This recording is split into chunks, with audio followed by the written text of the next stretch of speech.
coverage you can count on. KOMU 8 News starts now. You're taking a live look at State Farm Stadium in Glendale, Arizona, where the final preparations are taking place for Super Bowl 57 tomorrow. Good evening, everyone. I'm Avery Grosvenor. Thanks so much for joining us tonight. Thousands of Chief fans have made the trip to Arizona in hopes of seeing their team win their second Super Bowl in 4 years. KOMU 8's Raina Kako shows us how one couple is celebrating the big game. I think without a doubt, the 12th man is showing up.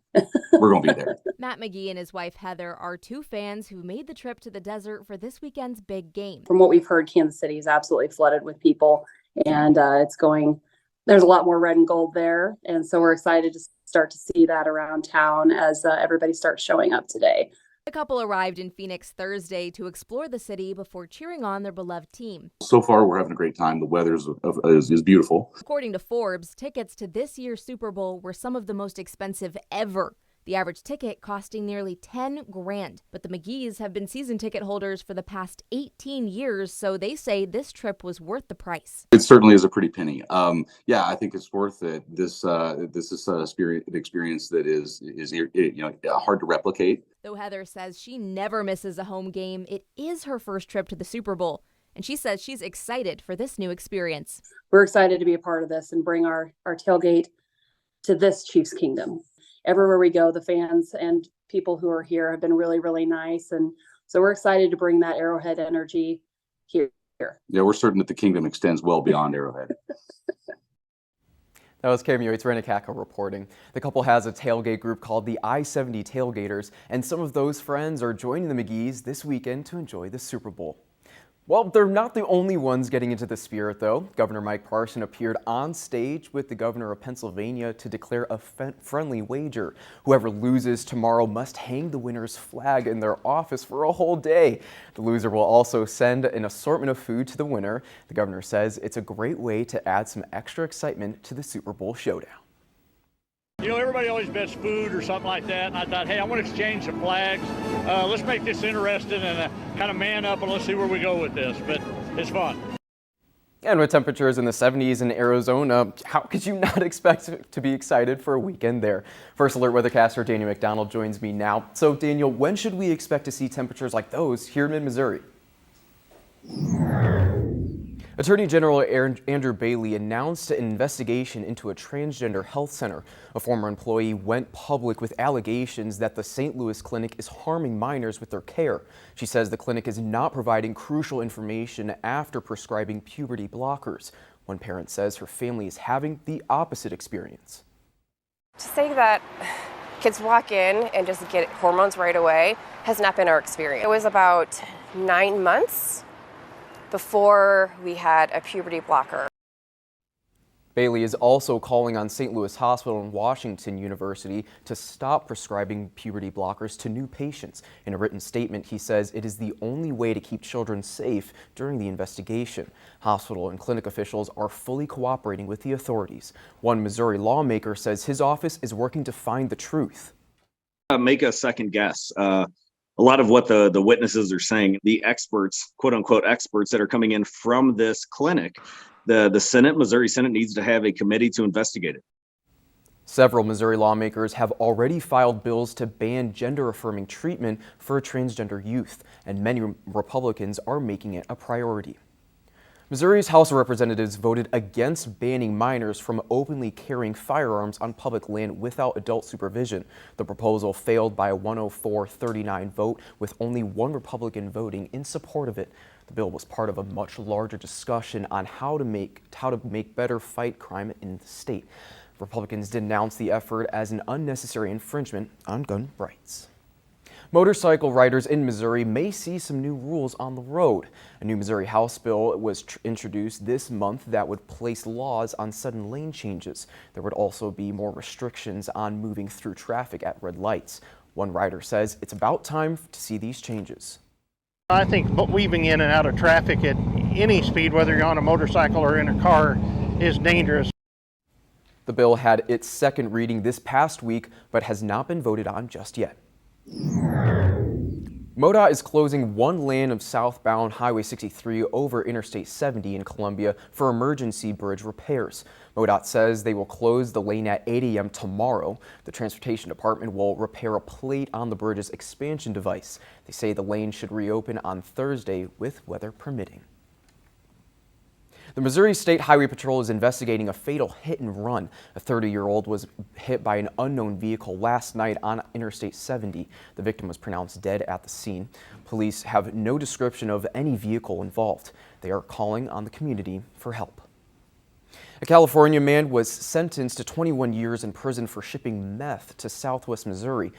The man pleaded guilty to shipping at least 5 packages containing multiple pounds of meth. According to court documents, there were at least 31 kilograms seized.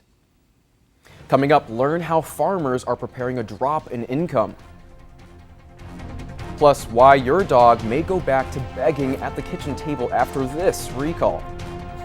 And our sunshine trend is going to continue for the rest of the weekend and the start of next week. But Tuesday's looking a lot cloudier, and our pattern from that point on could be a little bit more variable. I'll have details on what to expect, whether or not we can expect some precipitation coming up.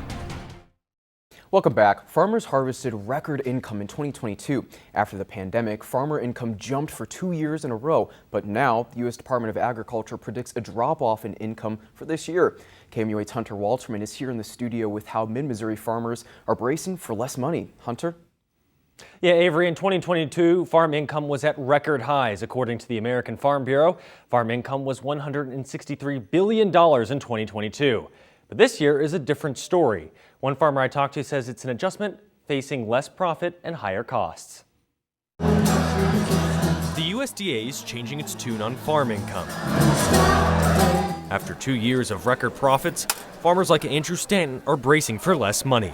Everyone's income is going to drop down some. The USDA predicts farm income for producers like those here at the Columbia Farmers Market could decrease by more than $25 billion in 2023. Adjusted for inflation, there could be more than $30 billion in lost income. Fertilizer, seed, chemicals, they're all up there. Driven by rising producer costs and falling commodity prices. It's going to hurt some, but I mean, everyone's got some reserves.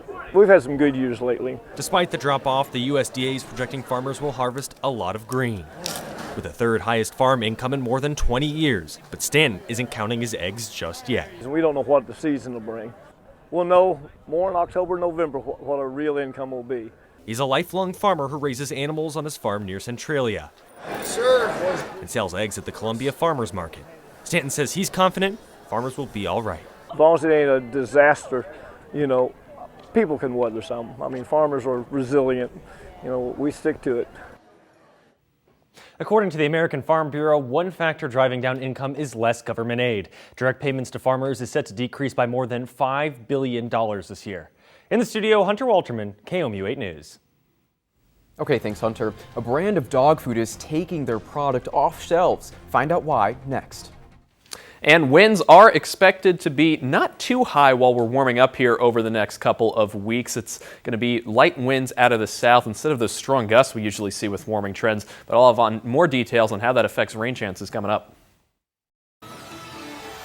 Here's what's happening right now. Columbia police arrested a Columbia man in connection with a stabbing that happened yesterday. Police arrested Ian Manuel Franz for first-degree domestic assault, armed criminal action, and a parole violation. Officers found an adult woman stabbed on US 63 just north of the connector yesterday morning. Police say she's in serious condition.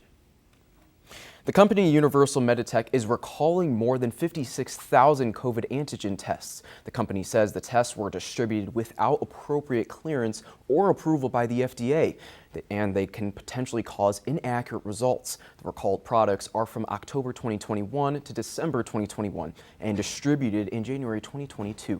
Consumers should stop using the devices and contact the distributors for a return. Daniel. Okay, thanks, Daniel. Well, Purina is recalling some of its prescription dog food. The recall includes the Pro Plan Veterinary Diet L Elemental. The company received 2 reports of dogs with signs of vitamin D toxicity after eating the food. When dogs eat too much vitamin D, it can cause vomiting, loss of appetite, and kidney dysfunction. Pet owners are encouraged to speak with their vets if they're concerned. Coming up, the Missouri Tigers travel to Tennessee to take down another ranked opponent. Find out how they've handled the Volunteers next in sports. Welcome back. Now here's a look at what we're following for KMU8 News at 10. Find out what Chief fans are buying for their Super Bowl parties and what might not be fully on the shelves tomorrow. That story's at 10. Daniel.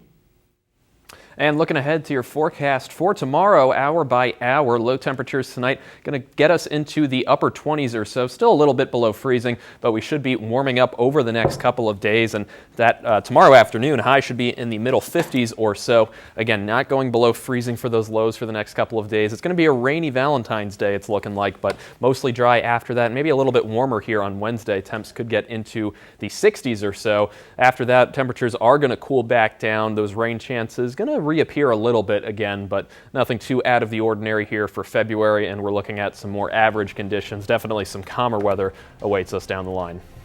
All right, so good temperatures here in Missouri, good temperatures in Arizona. Is it a Super Bowl miracle? Maybe, I don't know. We'll see you back here at 10. Thanks for joining us.